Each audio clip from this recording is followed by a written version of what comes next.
following the touchdown. Here's Seibert now to kick it off. Fielded about a yard deep. And a nice return sets him up pretty good here at the 30-yard line.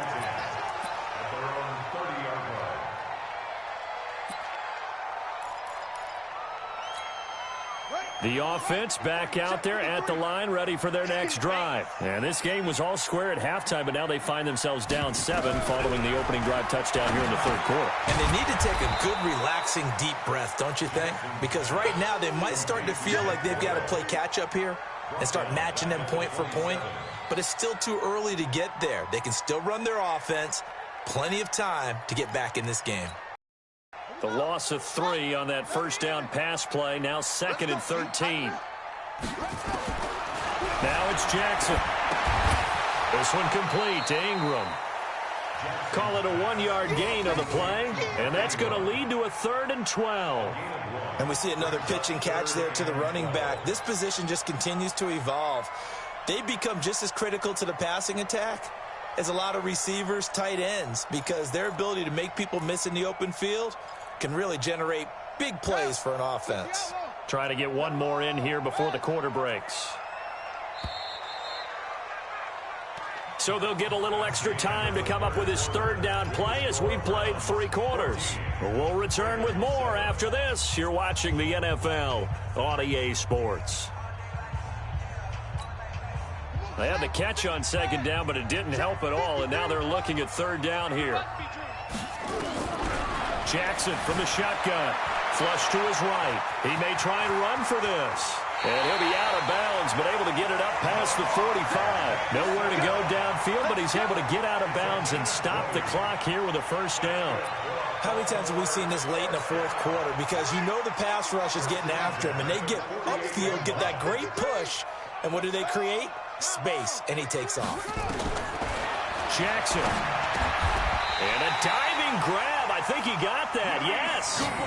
Another nice gain. That's now 30 yards between those last 2 plays. Well, partner, when you ask anyone other than your QB to throw the ball, you must have a lot of confidence, or you think you're really going to fake them out, and it looks like they did exactly that. Yeah, going deep in the playbook and a great grab on the other end.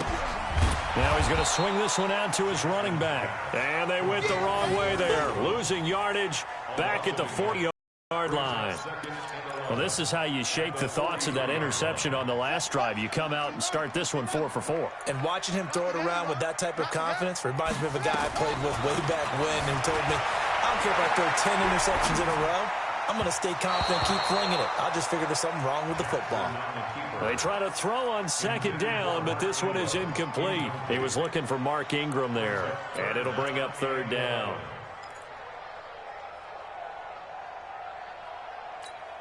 Here we go. Touchdown. Watch the out. And Jackson throwing once more, escaping the pressure right. Oh, no, he lost the football. But this will get out of bounds, so possession will stay the same. A solid run of 11 there as he tucked it and ran, but he's still short of the marker at its 4th.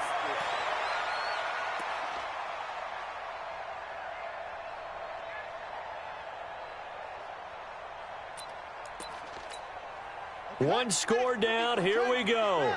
They're going to go for it here on 4th down. Jackson's going to try the sneak. And they will touch him down, but not before he gets the 1st. They only needed a few inches, and they didn't get much more than that. But by about the width of a shoelace, they convert on 4th down.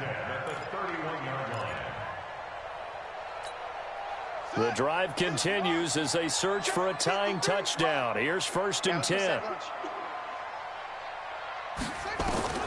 This time, Jackson will throw it. Nowhere to turn here, and he's going to go down. Back at about the 37-yard line. Credit the sack to the always disruptive Olivier Vernon. And they weren't in zone coverage. They were in man, and each man did his job. And that looked like vintage, old-school coverage, didn't it? Man coverage reminded me of an old Raiders team. They had a Hall of Famer at one corner and a Defensive Player of the Year at the other, and they just locked people down. Pass from Jackson complete to Ingram. I know most of the time when the ball's in the air, you're thinking wide receiver, tight end, but running backs, they can be a big part of any passing offense nowadays. One of the bigger plays in the game thus far, and the crowd getting into it as we come up on a big third down. From the gun, it's Jackson, eluding the pressure right. And he's got Snead.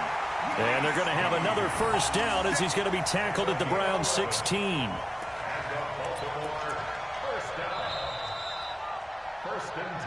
Fourth quarter, down to the final 2 minutes, and we've got a one-score game.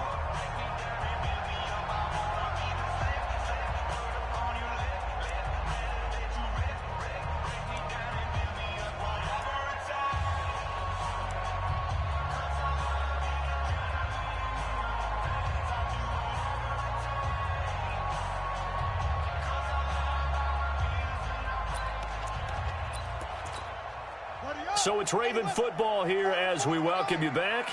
And let's see what they've come up with offensively after having time to talk it over.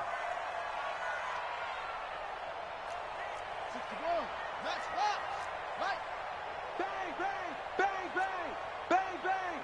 Check 37, check 37. They'll run on first down. Ingram, he will push his way down to about the 14. Give him a couple on the carry there, 2nd and 8. I like the call there because that was one to take time off the clock and get them closer to getting out of here with a W. In the mind of the play caller, all you want to hear is tick, tick, tick. Ingram again. And now they're inside the 10 as he's brought down at the 9. Now the Ravens going to use one of their timeouts as they'll talk it over here before what will be an important third down.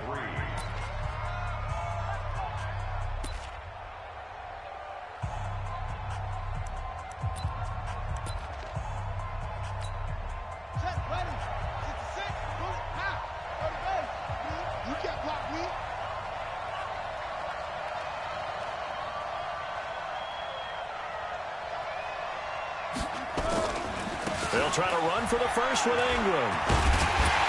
He didn't get the touchdown, but he did get the first down as he's tackled at the 1. The Ravens going to use the second of their timeouts as they'll get a chance to talk it over after picking up the first down.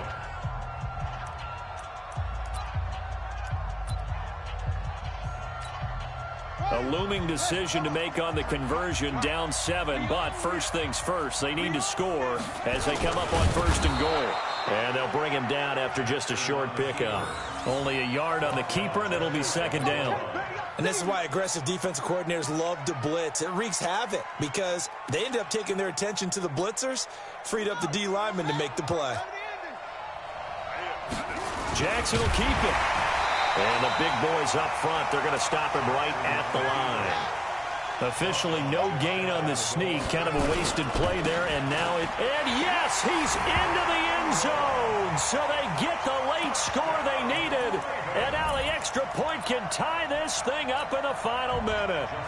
And while it appears the heavy lifting was accomplished by scoring the touchdown, they're still down 1. That extra point is not a gimme.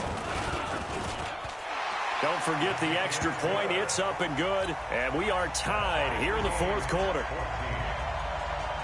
This one tied at 14 now as he sends this one away. That's fielded in the end zone. And he's up past the 20 to the 22-yard line. Let's go! The Browns take over 1st and 10 at their own 22-yard line.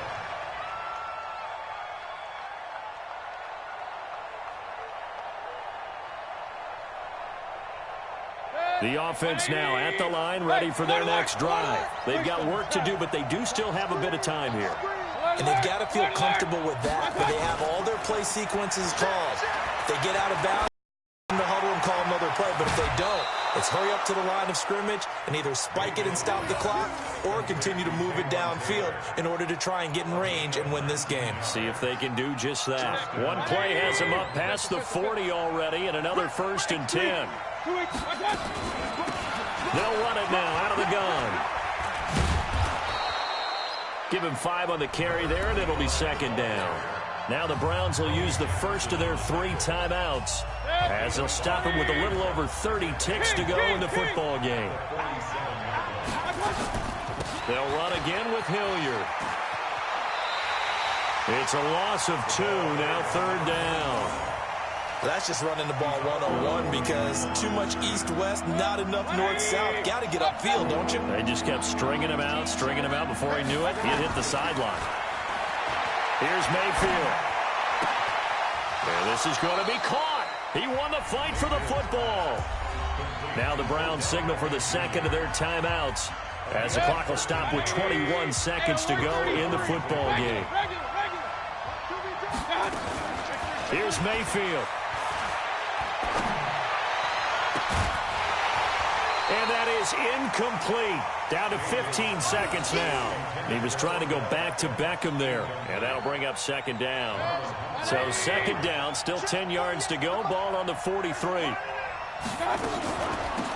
They'll run it now out of the gun. And he'll go out of bounds after taking it a little further down inside the 40. Call it a gain of 4, and it'll leave him with a 3rd down and 6 to go. On the very outer edge of field goal range, it would be 56 yards if they got nothing here on 3rd down. To throw, Mayfield. He finds Beckham, complete. And he's going to be out down inside the 20 at the 15. 23 yards, the final tally. And the Browns' 1st down. So everything rests now on the right foot of Austin Seibert. And now with 4 seconds left, we get a timeout call. So everything rests now on the right foot of Austin Seibert. And they're going to get the timeout called. What a finish. We're down to 4 seconds to go in this football game. So everything rests now on the right foot of Austin Seibert.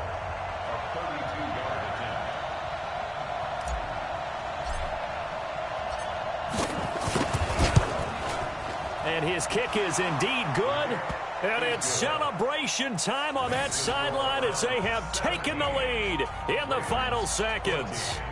I guess we can call that a welcome to the NFL moment right there. And he came in with open arms and knocked it through. Yeah, how about that? It's almost surely a game winner, right? And, you know, rookie kickers, usually the leash is kind of short, isn't it? I think they went ahead and got that extended model for him now after making that kick.